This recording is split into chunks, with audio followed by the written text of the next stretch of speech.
Morning everybody. Brody Gardner with Diamond Tea Cattle Company. This is my wife Justine, and we're excited today to give you guys a little bit of a demo and some critiques on beef judging, and we'll go over a few topics, mainly talk about breeding cattle, but we'll talk about a few items that we would look for when we're evaluating steers and carcass animals as well. So we're going to get right into it.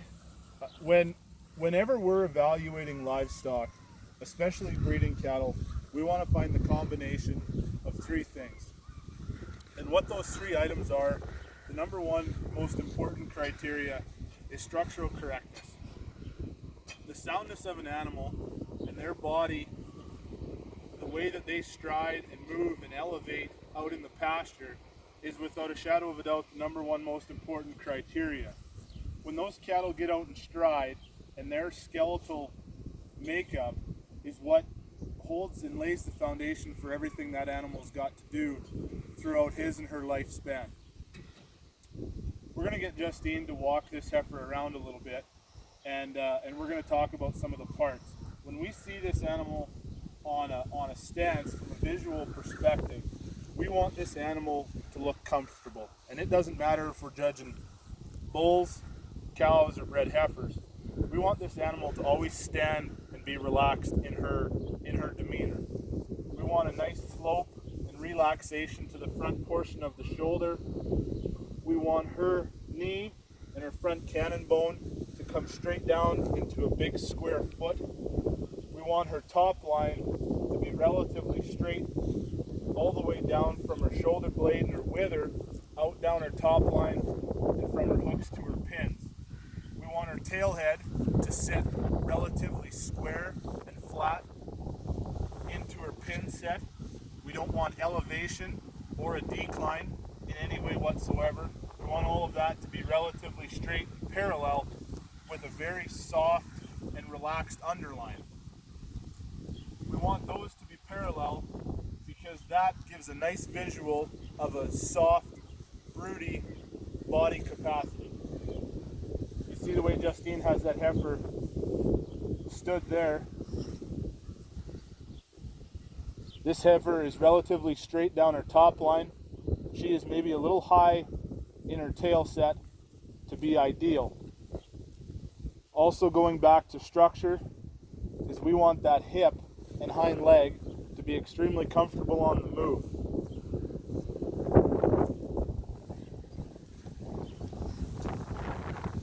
Justine's going to travel this heifer around. When we see these breeding cattle move, from an overall balance standpoint, we want her front shoulder to have a comfortable stride. We want that knee to land relaxed on the ground and for that cannon bone to move freely. Keep going, Justine, if you don't mind, please. From a hip standpoint, we want her hook and pin set to move in conjunction with one another.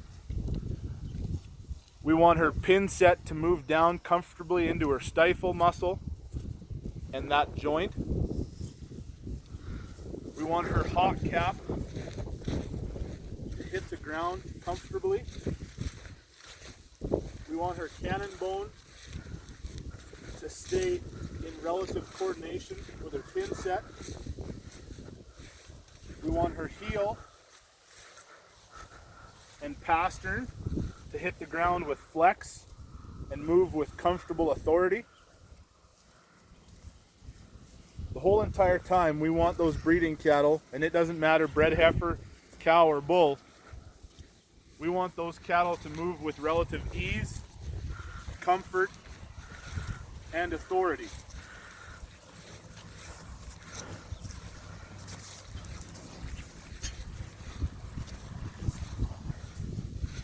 So if we're talking breeding cattle in a set of reasons, we'll get Justine to stand that heifer up for a second, get a nice visual of her.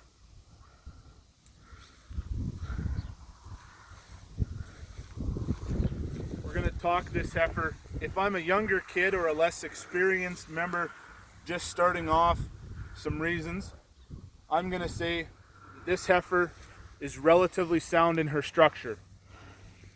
She moves free off of her front end and moves with a comfortable stride off of her rear. If I'm an advanced member, I'm going to say that the Black Angus heifer is relatively comfortable in her design and structural correctness. The texture and demeanor in which she gets out and strides and moves is comfortable. The way she takes a long, elegant movement off of her front end, holds her head, neck, and shoulder comfortably. The way she gets out and strides is exquisite off of her rear end. The way her hock and pastern move in coordination and take a comfortable stride throughout the whole entire time of analyzation. Could she be tied in better behind her shoulder and her wither through the top portion of her rib cage? Yes. But I still believe this is a nice balanced heifer on the move.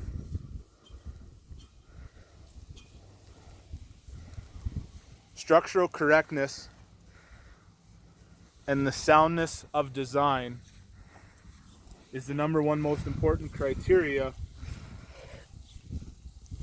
when evaluating breeding stock.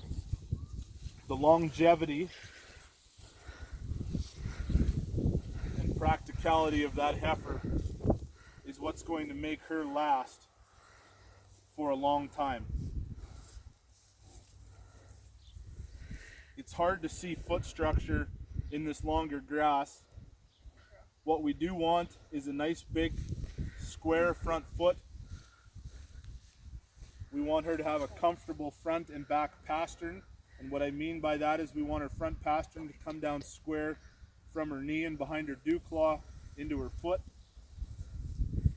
And then on her rear leg, we want there to be an adequate angle from the pastern, from her dew claw, down through her pastern and to her hoof cap.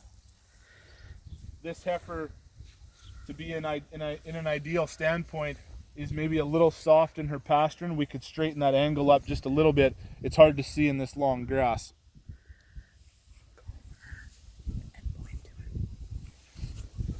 I'll borrow Justine's comb to talk a little bit about that facing her. When we talk about the angle of the back leg, this is her hock cap right in here, the way it ties into her hock joint, and that's of an adequate angle here.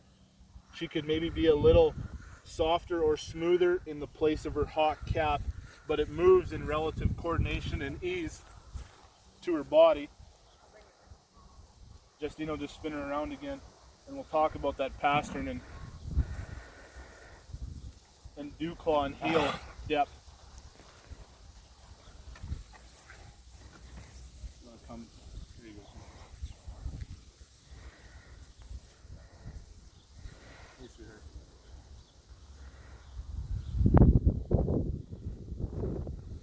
So this heifer at the ground, she has a nice foot structure to her, but when we get past her dew claw, down her pastern and into her foot cap, she is a little soft or maybe a little void of heel.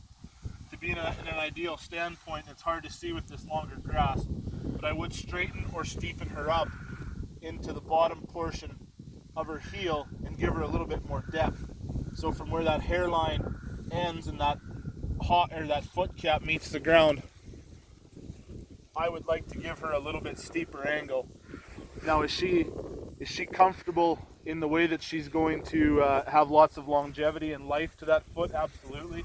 Those cattle with a little bit more set and relaxation to their back leg are always cattle that appear to be a little bit easier doing and always going to be very comfortable out in the pasture. So she's not to a point where we'll get critical, but it's certainly something that you'd want to watch for on other cattle. That's probably a general overview about structural balance, correctness, and the soundness of animals. Certainly the number one key criteria when we're evaluating breeding stock.